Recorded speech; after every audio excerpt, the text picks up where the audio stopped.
Okay guys, here's a 1990 Chevy K1500 four-wheel drive Silverado, short bed, step side fiberglass bed on it. It's always been a Western truck, far as I know. Once I put the VIN number in on eBay, it should come up with where it's been. I think it's been out this way its whole life. You know, this thing's got 150,000 miles on it. Transmission seems to work good. It drives pretty straight. The tires are old. They need replaced. I would not drive those tires, drive it home with those tires. I just wouldn't. They got cracks in the tread, and I'll try to get a picture of them here pretty quick. So it's going to need tires, and they're 265 75 16s that are on it. They are light trucks, but you can do whatever you want on that. Comes with that hitch. I don't know if it'll come out or not, but it comes with that hitch receiver.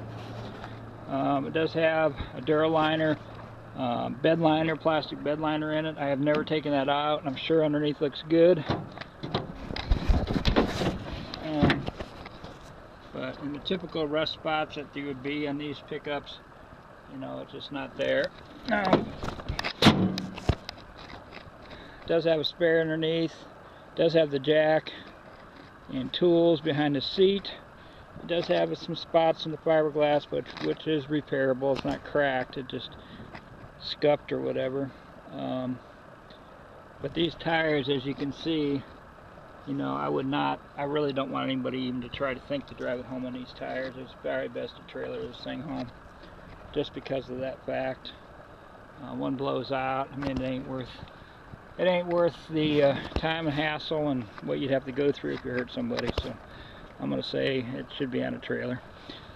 Cab corners, both sides, are getting bad. You can see, but the rocker panels, they are all good. Inside the door, dirty but good. Bottom of the doors, same deal. Dirty but good. Does have some hail damage to the hood and probably the roof. Maybe there's one right here in this front fender, and there may be some. Yeah, there is some on that door. They're workable. You just have to put a little spot welder puller on it and pull them out and finish them off. Does need a windshield, which is not uncommon. I don't even replace windshields out here anymore, because every time you do, a rock comes up and breaks a brand new windshield. So I'm done with windshields. I'm trying to get a better view of these tires, but you can see that crack right there, see the wear, weather checking. I wouldn't drive these home. If that one blow or something, any of them would blow, you'd be in possible big problems. So that's just to be forewarned on that. But the underneath this thing is really good. Typical spots where they rust out on these vintage Chevy pickups. I don't know if you've seen this side or not. Let's take a quick look. Yeah, there's no rust in that at all. So just the cab corners, which I'm seeing more and more of those cab corners on this generation Chevy pickups starting to go bad. Now if you do buy this, do not buy the black China piece of crap cab corners for this. Buy the ones from Tabco, T-A-B-C-O, and they're out of Cleveland, Ohio. They make a really good product. You'll be able to cut this out and physically just either you can weld it in.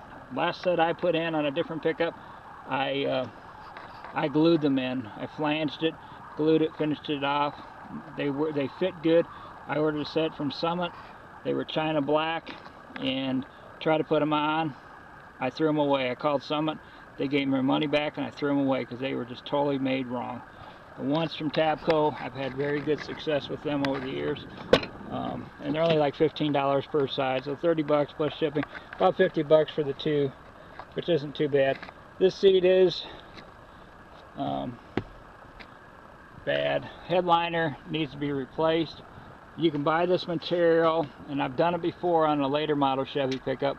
I took the whole ply or the cardboard down or whatever it is, take it down. You order the material, it's about 30 bucks. You glue it in, put it back in, and you're done. It's not a big deal. It's not real expensive. Believe it or not, the dash on this thing is decent. I don't see any cracks in it. I see some fading and so forth. On that armrest over there, you can see the top of that. Those are available still, and you can buy them for like $40 a piece or $30-some a piece. You know, I would take advantage of that while they're still available. Let's fire this thing up. Turn this radio down. The air conditioning is all connected, except the wire at the front of the compressor. And I don't know why it's unplugged. I did not plug it in. More than likely it's going to need to be serviced, but it's all connected. It's all there, except for that wire. This guy that had it before me, he had some kind of radio or communication something in here. It's still in there. The EQ actually I think does work. I think the cup holders there, ashtrays there. It doesn't look like it's been smoked in. Four-wheel drive does work. I did try it. Back slider I've never opened.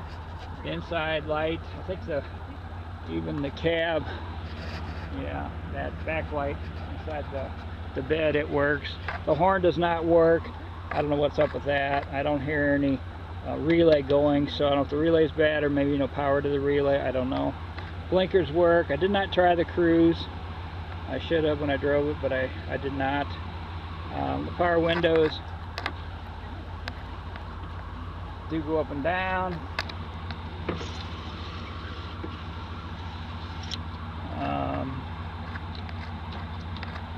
I think the power door locks probably might need the new actuators for that. They kind of work, and they might work once you use them some and maybe use them lock some more, but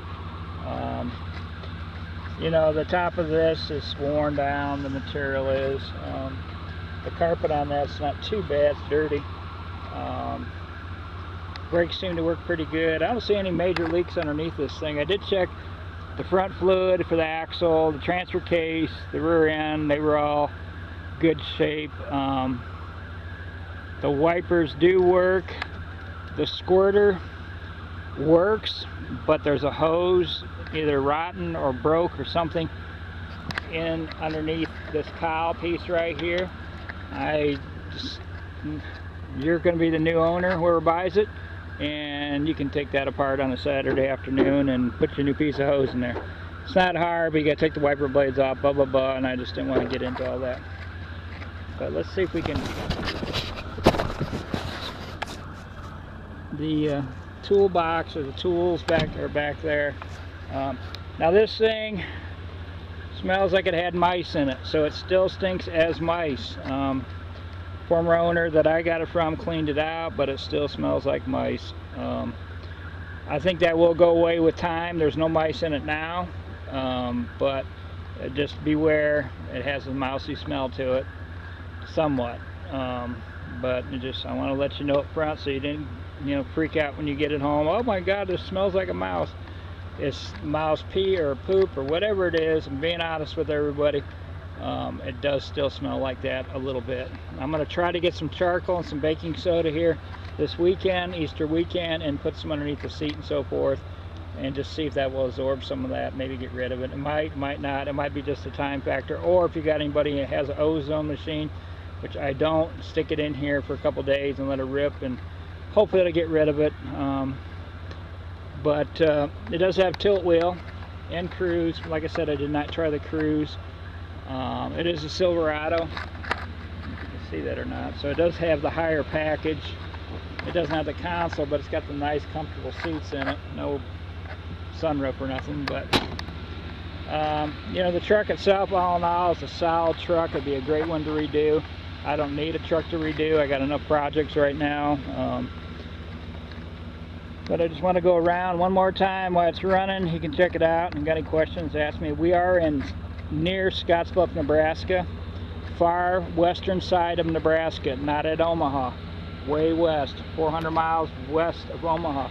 A lot of people think, well, Omaha, Nebraska, and they think Omaha, Lincoln. It's not. We're on the far west, close to Wyoming. If this truck was in Omaha his whole life, we wouldn't be talking now. This thing would be in the junkyard because it had been all rotted out. Big difference between the eastern side of Nebraska and western side of Nebraska. The paint on the roof, if you can see it, is pretty well gone. It needs a repaint. Let's see if we can take a quick look underneath, and I'm going to get off of here. Any rust you see in this frame is minor, and it's just from the sand wash off. There's that spot right there in that bed. Should get me fixed. So, I mean, we do not get rusty junk frames, rotted out floorboards, very, very, very seldom. If we do, they came from a different state and they got brought into the state from Omaha, Iowa, or something like that. This one is not the case. You can see all down in here, very solid, except for that cab corner. I do see a little something right here in this rocker, so that might be solid as a rock. I don't know what that is, but anyhow, I'm just trying to be honest as I can. It does have a new fuel pump in it. Oil's been changed. It's got a new cap and rotor in it, and it's the good brass cap, not that aluminum crap that they make. It was a standard NOS one, which I prefer to buy if I can buy them. New rotor. The wires look good. The plugs looked alright. Air filter looked okay. Oil filter and oil's been changed. Transmission fluid looks good. But like I said, guys, just please plan on buying new tires for it. Do not drive around in these tires. I'm going to fair warn you, it's going to be on video. Tires hold air. I wouldn't trust them driving very far. You know, just look at this one here. You can see that one, it's cracked. Look how bad it's cracked. If that would start separating, you're going 60 miles an hour, you're going to be in the ditch or into the semi or something. I don't want that to happen to anybody. Alright guys, any other questions, feel free to give me a holler and email or whatever, and we'll figure it out. Thank you.